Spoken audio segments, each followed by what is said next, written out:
Before I talk about each lick individually to give some more details about them, I would like to talk just briefly about the theory behind this whole thing.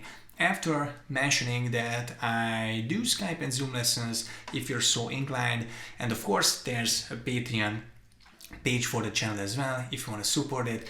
It's patreon.com/blueswillismusic, but as I often quote Ron Swanson, I'm not a beggar. Hire a very good building company for your construction needs, or do not. I am not a beggar.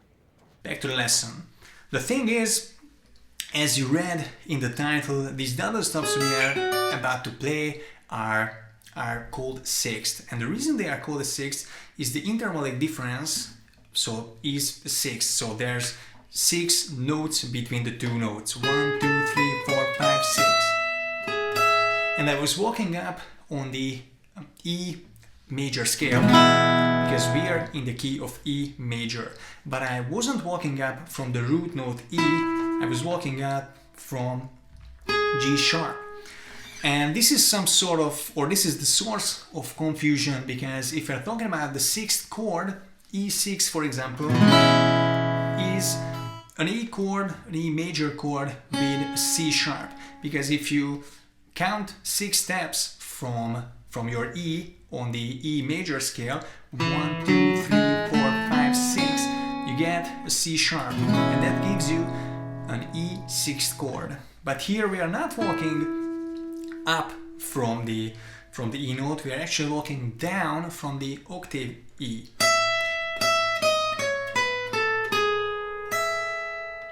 So this might be confusing. I'm not even totally sure why Western music theory came to call these double stops 6, but that much is true. There's a 6th interval between the two notes.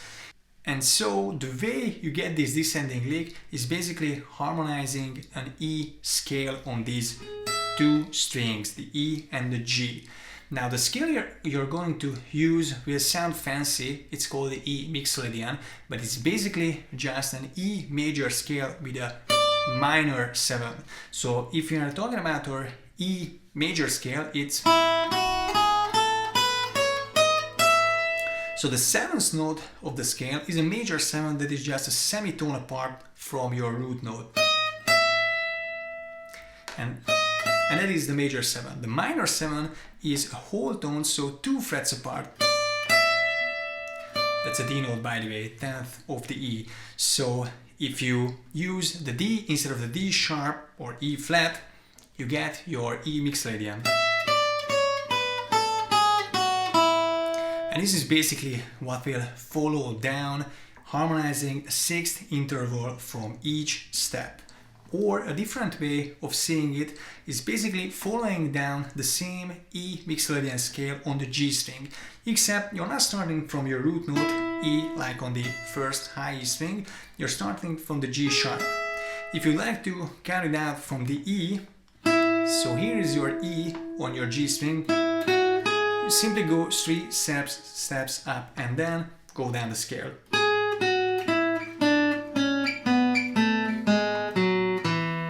Except you're not gonna do the last 2 notes because you're kind of stuck here.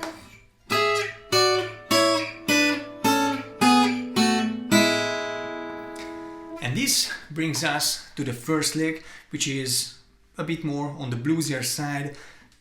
Basically what you're doing is just sliding between the notes or the scale degrees on the G string.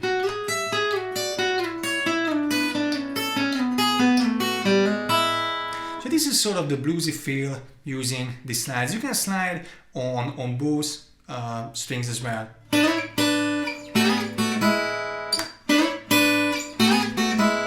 And as this example shows, you don't necessarily have to play all the scale degrees, you can just use a couple of them.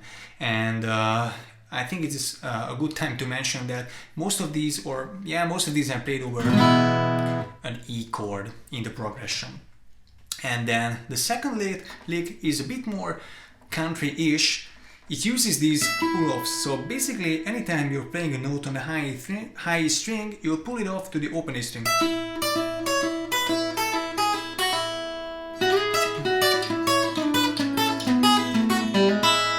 This is a pretty country thing to do. Brad Paisley does it a lot, for example. The third lick is even deeper into country territory, and it's using something that is referred to as chicken picking. Just the pa-pa-pa-pa sound. So there's two schools of thought in country music. The first thought or group says that chicken picking is when you're not fretting the note fully, just lightly touching it. Others say it's also chicken picking if you're fully engaged the note, but then you're palm muting. I think both goes because both sounds great. Learn or practice both of them and then decide which one you're using, which one is more comfortable for you. So the last step, achieving the true chicken picking sound, this pak pak pak, is basically a triplet. So it's playing with the rhythm.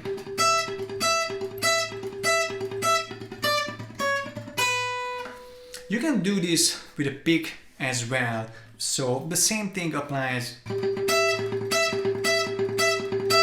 Or you can alternate between your pick and your middle finger.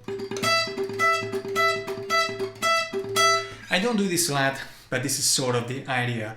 And it might be even easier if you're using palm muting technique and then you're just picking this.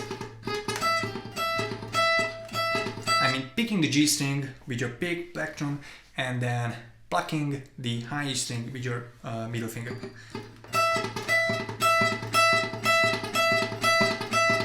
But this is something I don't really do nowadays. I'm going full Brent Mason with the thumb pick. So the other way, and this is I think lick 4, how you can add the more country flavor, is add a walk-in from 2 steps below. You can keep your triplet fill, or you can even it straighten out.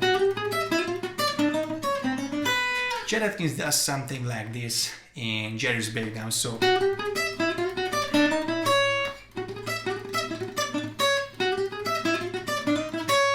and it sort of brings us back to the last lick, which is probably the most complicated, and this is why I slowed it down in the beginning. And this is just stepping up and down between your double stops. So this is basically the idea behind it. And there are a few variations you can play with.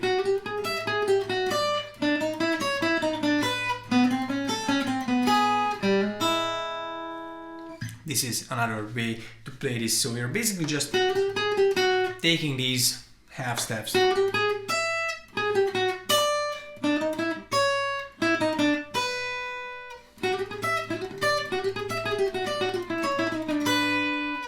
This is another bluesy thing to do, so it kind of tied us back into the blues. And this basically concludes the lesson. I hope I was clear enough, or I hope I help you understand what's happening, and I also hope you dig the licks. Again, I'm available on Skype, and at latest I'll see you in the next video.